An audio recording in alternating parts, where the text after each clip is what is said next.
Most people's mental model of China is about a decade behind reality, sometimes 2 decades behind. They are working from images and narratives that were accurate at some earlier point, the factory floor producing cheap consumer goods, the developing economy catching up through imitation rather than innovation, the centrally managed system that could mobilize labor and capital at scale, but could not generate genuine technological creativity.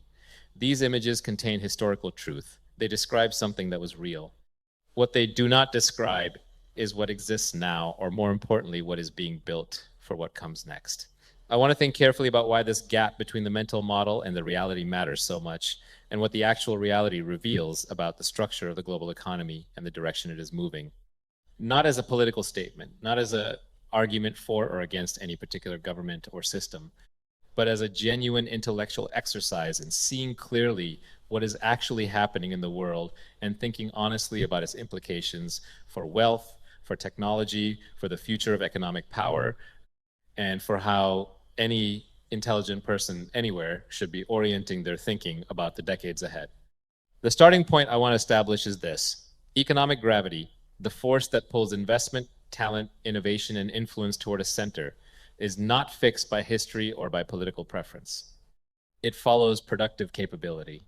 It follows the places and the systems that are most effectively organized to create genuine value, to solve genuine problems at genuine scale, to build the infrastructure and the knowledge and the technology that the rest of the world needs and wants.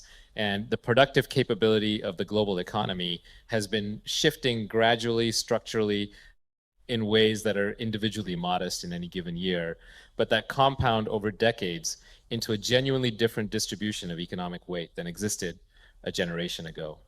China is at the center of that shift. Not exclusively, the global economy is more complex and more multipolar than any single center narrative captures accurately, but substantially and increasingly. And understanding why requires going deeper than the surface level statistics of GDP growth or export volumes into the structural mechanisms that actually determine which economies generate genuine long-term economic power and which ones are consuming the momentum of past advantages while the foundations of future advantages accumulate elsewhere. Let me begin with manufacturing, because I believe it is the domain where the structural shift is most clearly visible and most consequential, and because manufacturing capability is misunderstood in the contemporary economic conversation in ways that prevent clear thinking about its implications. The dominant narrative in Western economic thought for the past several decades has treated manufacturing as a mature, low-value activity, something that higher-income economies naturally and appropriately shed as they develop more sophisticated service and knowledge economies. The comparative advantage framework applied at this level of generality suggests that as labor costs rise in developing economies, manufacturing migrates to cheaper locations, while the original manufacturing economies upgrade to higher value activities. This framework contains genuine economic logic, but it has been applied too broadly, too quickly, and with too little attention to the specific forms of manufacturing knowledge and capability that do not simply relocate with the machinery when a factory moves. The tacit knowledge embedded in sophisticated manufacturing ecosystems is the thing that the standard economic analysis consistently underweights. I mean, the accumulated understanding of how complex things are actually made, the knowledge of materials and tolerances and failure modes, the understanding of how design decisions interact with production constraints, the networks of suppliers and specialists and subcontractors who have developed their capabilities in relationship to each other over years and decades. This knowledge does not live in patent filings or in technical manuals. It lives in the experienced judgment of engineers and factory managers and supply chain specialists who have spent their careers learning how real production systems actually behave under real conditions. When manufacturing moves, some of this knowledge moves with it. Some of it does not move because it is embedded in relationships and institutions and local ecosystems that cannot be relocated as a unit. And over time, the knowledge that does not move degrades because knowledge of this kind requires ongoing practice to maintain. China has been accumulating this tacit manufacturing knowledge for 4 decades at extraordinary scale and at increasing levels of sophistication. The depth of the manufacturing ecosystem that is developed, particularly in the Pearl River Delta and the Yangtze River Delta regions, is genuinely without precedent in economic history. The concentration of suppliers, manufacturers, component makers, tooling specialists, logistics providers, and the technical talent that supports all of them within relatively compact geographic areas creates a productive density that generates its own momentum. New manufacturing ventures locate within these ecosystems because the ecosystem provides access to capabilities that would take decades to develop independently. The ecosystem becomes more capable because the new ventures add to the density and the diversity of the knowledge it contains. The process is self-reinforcing in ways that make it very difficult to replicate quickly by starting from a lower base. What has changed in the past decade, and this is the part that most outdated mental models miss most completely, is the level of sophistication at which this manufacturing capability is now operating. China is not, in any meaningful sense, primarily a producer of cheap, low technology goods competing on labor cost. The transition towards sophisticated, high technology manufacturing is well advanced in a range of sectors that are strategically central to the next phase of the global economy. Electric vehicles and the battery technology that powers them, solar panels and the supply chain that produces them at scale, telecommunications equipment, industrial robots and automation systems, advanced semiconductors, where the gap between Chinese and leading global capability is real but narrowing. The specific sectors where China has established or is establishing genuine global technological leadership are precisely the sectors that will be most important in defining economic capability over the coming decades. The electric vehicle story is worth developing in some detail because I think it illustrates the broader dynamic particularly clearly. A decade ago, the reasonable conventional analysis was that the global electric vehicle industry would be dominated by the established automotive manufacturers of Germany, Japan, and the United States, supplemented by technology companies with software capability. China was a large and growing market, but not a primary source of automotive innovation or technological leadership. That analysis has been comprehensively refuted by subsequent events. Chinese electric vehicle manufacturers have developed capabilities in battery technology, in vehicle software integration, in manufacturing process efficiency, and in the overall system economics of electric mobility that are genuinely world-class. They are competing in global markets, not on price alone, but on genuine product capability, and they are winning in those markets in ways that the conventional analysis did not anticipate. The mechanism by which this happened is instructive. China's domestic electric vehicle market was the largest in the world by a significant margin, which meant that Chinese manufacturers had access to scale advantages in production, scale advantages in the accumulation of operational data from deployed vehicles, and scale advantages in the development of the supply chain that supports production that manufacturers in smaller domestic markets simply could not match. The combination of scale with genuine technical ambition and genuine investment in capability development produced an industry that has advanced faster and further than the conventional analysis expected, because the conventional analysis underweighted the compounding advantages that genuine productive scale provides when combined with serious technical investment. This dynamic large domestic market providing scale, combined with serious technical investment producing capability, combined with ambitious deployment creating further learning advantages, is not unique to electric vehicles. It is the structural advantage that China's position as the world's largest consumer market, combined with its serious commitment to technological development, provides across a wide range of sectors. The artificial intelligence dimension deserves particular attention because AI is increasingly the general purpose technology that multiplies capability across every other domain.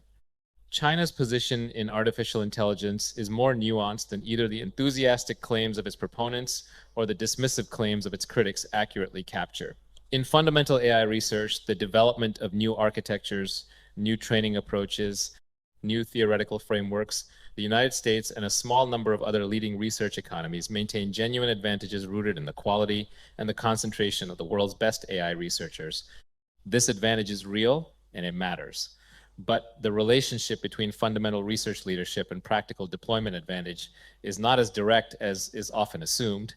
And in the domain of practical AI deployment, the application of AI capabilities to real problems at real scale, China's combination of massive data resources, serious engineering talent, and institutional willingness to deploy AI in consequential domains creates genuine competitive capability. The The data advantage is the dimension I want to highlight because I think it is systematically underappreciated in the conventional analysis. AI systems, particularly the current generation of machine learning systems, improve primarily through exposure to more and better data. The quality of the training data, the diversity of the problem domains it covers, and the feedback from real world deployment that allows systems to be refined and improved. These are the inputs that most directly determine the practical capability of deployed AI systems. China's position as the world's most populous country, as the world's largest consumer market, as the world's largest manufacturing economy, and as the world's most active deployer of digital infrastructure across a range of applications, provides data resources at a scale that is genuinely difficult for other economies to match in many domains. This data advantage compounds in the same way that any genuine capability advantage compounds. It improves current systems, which enables better deployment, which generates more and better data, which improves next generation systems. In domains where China is the dominant deployer, industrial automation, logistics optimization, urban infrastructure management, the full range of applications where the scale of the Chinese economy provides a unique training environment. The AI systems being developed and refined have access to training environments that simply do not exist at equivalent scale elsewhere. I want to think about what the combination of manufacturing depth, technological acceleration, and AI capability means for the broader structure of global economic power, because I believe it points toward a trajectory that most conventional economic analysis is not fully integrating. The conventional analysis treats Chinese economic development primarily as a catching up story, a large developing economy progressively narrowing the gap with leading developed economies through the standard mechanisms of technology transfer, capital accumulation, and institutional development. This framing is not wrong as a historical description of where China started, but it is increasingly inadequate as a description of where China is now and where it is going. The more accurate framing, I think, is that China is in the process of building a productive infrastructure in manufacturing, in energy, in digital systems, in physical infrastructure, in human capital that is designed not for the economy of the past several decades, but for the economy of the next several decades. The investments being made are long horizon investments whose full returns will arrive in 15, 20, 25 years. And the specific domains in which these investments are being concentrated, AI, clean energy, advanced manufacturing, digital infrastructure, the next generation of transportation and logistics systems are precisely the domains that will define productive capability and therefore economic power in the period when those investments mature. The infrastructure dimension is worth developing carefully because I think it is the physical foundation on which everything else rests, and because the scale and the seriousness of China's infrastructure investment is something that needs to be encountered directly to be fully appreciated.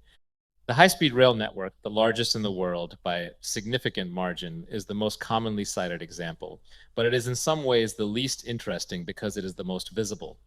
The less visible but more consequential infrastructure investments are in the systems that support productive economic activity. The port infrastructure, the logistics networks, the electricity grid, the telecommunications infrastructure, the supply chain infrastructure that connects raw material sources to manufacturing facilities, to distribution systems at a scale and with an efficiency that represents genuine competitive advantage in the economics of physical production. Infrastructure is leverage in the most direct sense. It multiplies the productive output of the economic activity that operates on top of it. Better ports mean lower logistics costs, which means lower production costs, which means more competitive products. Better electricity infrastructure means more reliable and cheaper power, which means lower input costs for energy-intensive manufacturing. Better telecommunications infrastructure means faster and more reliable digital connectivity, which means more effective deployment of digital productivity tools across the economy.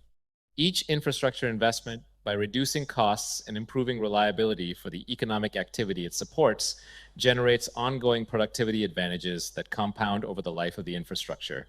The long-term thinking embedded in China's infrastructure investment strategy is something that I find genuinely striking when I examine it carefully. The willingness to make investments whose full productive benefits will arrive in decades rather than years reflects a specific kind of institutional patience that is rare in modern governance and that produces genuine long-term advantages when it is present. The political economy of most democratic systems creates strong incentives against this kind of patient, long horizon investment. The costs are immediate and visible, the benefits are deferred and diffuse, and the election cycles within which political leaders are evaluated are too short to capture the full return on investments that mature over decades. The result is a systematic underinvestment in infrastructure in many democratic systems relative to what genuine long-term national interest would justify. I am not making this observation as an argument for any particular political system. The costs of the Chinese political system in terms of the constraints it places on individual freedom, the absence of mechanisms for peaceful transfer of power, the risks associated with concentrated authority are real and they matter in ways that are not reducible to economic efficiency. But the specific capacity for long horizon institutional patience in economic planning that the system enables is genuinely relevant to understanding the productive trajectory I am describing. And intellectual honesty requires acknowledging it rather than pretending it is not a real source of competitive advantage in specific domains. The supply chain dimension of Chinese economic dominance is something I want to address specifically because I think it is one of the most consequential and least understood aspects of the current situation. The phrase supply chain has become familiar in recent years, particularly following the disruptions of the pandemic period. But I think its implications are still not fully absorbed into mainstream thinking about economic competition. A supply chain is not merely a logistical arrangement for moving components from suppliers to manufacturers to customers.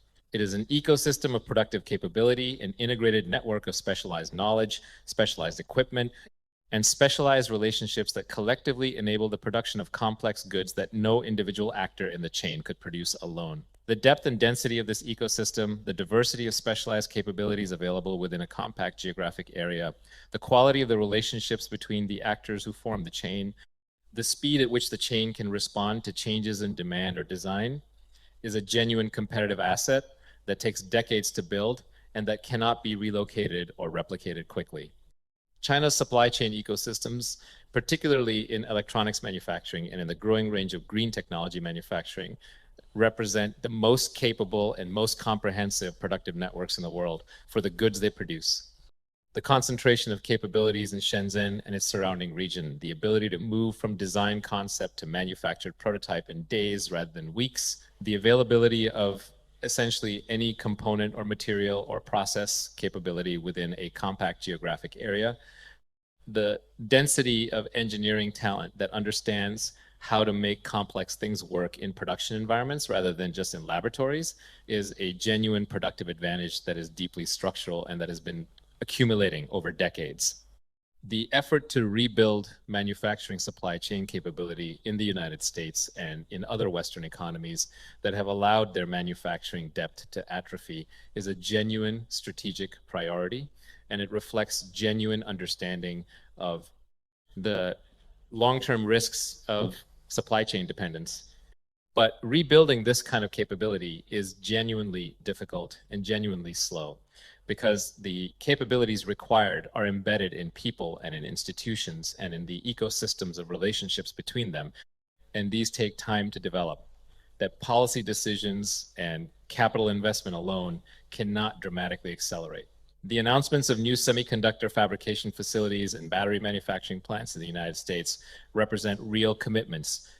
But the gap between announcing a facility and having a fully capable manufacturing ecosystem that can produce at world-class quality and cost is measured in years at a minimum and often in decades. The energy dimension of this analysis is one I want to develop at some length because I believe it is the dimension that will most clearly determine the distribution of productive economic capability over the next several decades, and because its implications are not yet fully integrated into mainstream thinking about either economic competition or climate policy. The fundamental relationship between energy and economic productivity is more direct and more structural than is typically appreciated. Every form of economic activity, manufacturing, transportation, construction, digital computation, agriculture, everything requires energy as an input. The cost and reliability of that energy input is therefore a component of the cost structure of every economic activity, and the economy with the cheapest and most reliable energy has a structural cost advantage in every energy-intensive production process. As the proportion of economic activity that is energy intensive grows with the electrification of transportation, the growth of AI and data center computation, the industrialization of increasingly energy intensive manufacturing processes, this energy cost advantage becomes more rather than less important. China's investment in clean energy capacity, in solar, in wind, in nuclear, in grid modernization and storage is, in absolute terms, the largest investment in energy infrastructure being made anywhere in the world.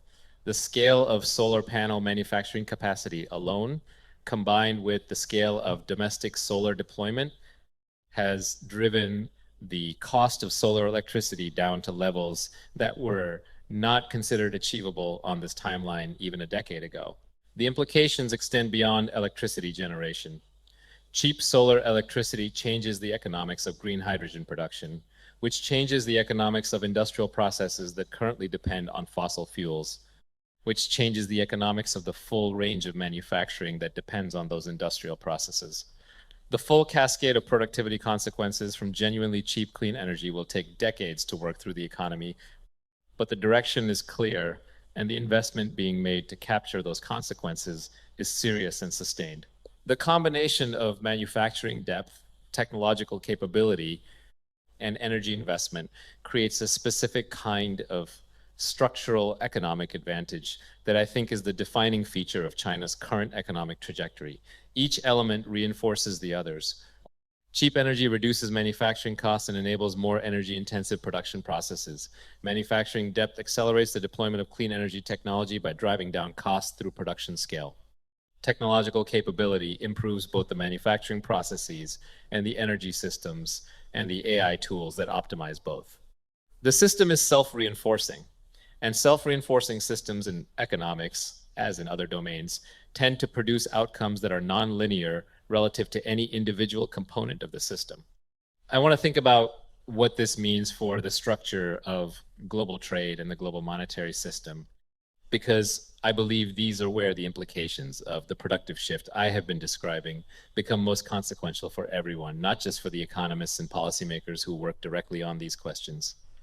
Global trade has historically been organized around the comparative advantages of different economies, some producing raw materials, some producing manufactured goods, some providing financial and professional services.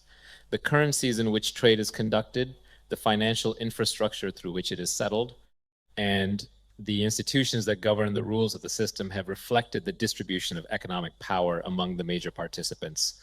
As that distribution of economic power shifts, as China's share of global manufacturing output, global technological capability, and global trade grows, the organizational structure of global trade and the financial infrastructure that supports it will need to evolve to reflect the new distribution. This evolution is already underway in ways that are individually modest but cumulatively significant.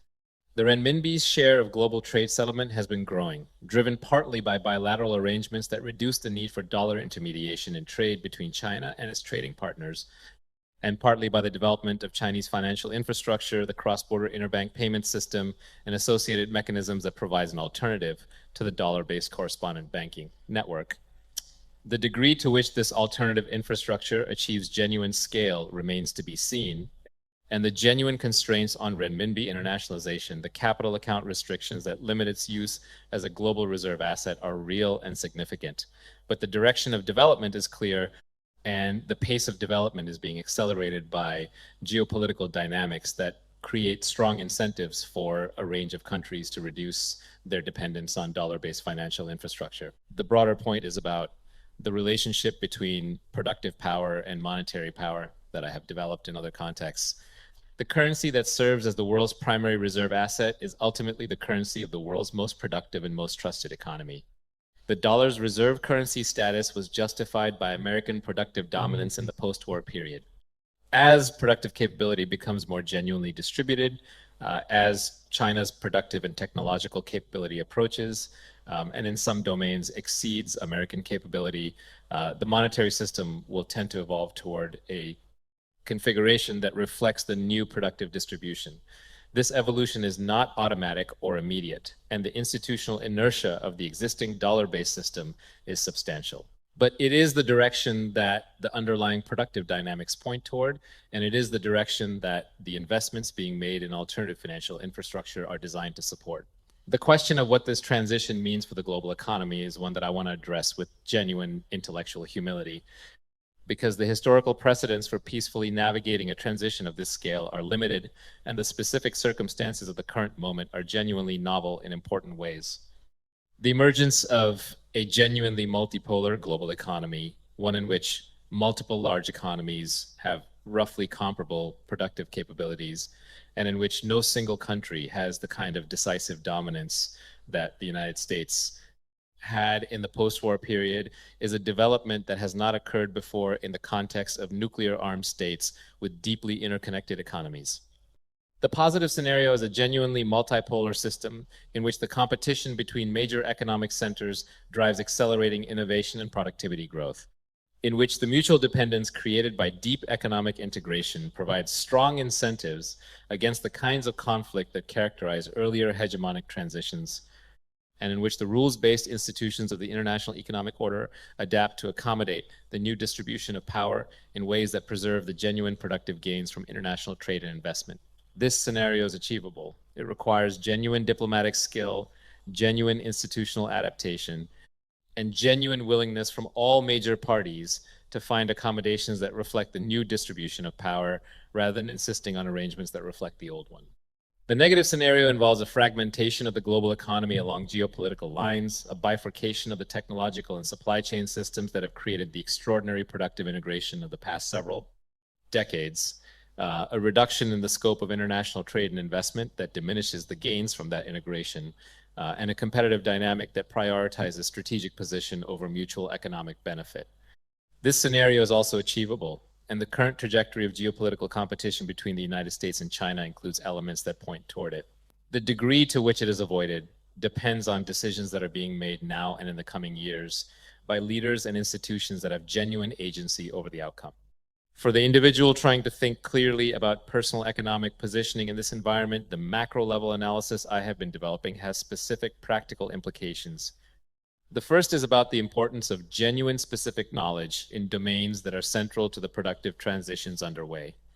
The convergence of manufacturing, AI, clean energy, and the supply chain systems that connect them is creating a specific set of genuinely valuable capabilities, the ability to understand and work with AI systems in practical deployment contexts, the ability to understand the economics and the engineering of clean energy systems, the ability to understand how complex manufacturing supply chains actually function and can be optimized.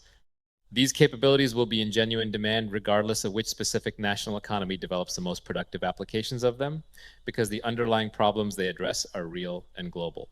The second implication is about diversification, not as a financial platitude, but as a genuine response to the genuine uncertainty about how the transition I have been describing will unfold.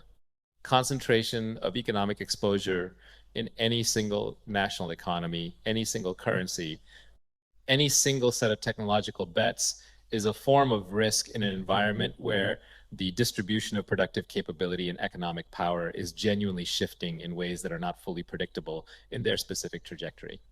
The range of scenarios for the global economy over the next 20 years is genuinely wide, and genuine diversification of economic exposure, of the knowledge bases from which you draw your productive capability, of the networks and relationships you have built, is the most reliable response to genuine uncertainty about which specific scenarios will materialize.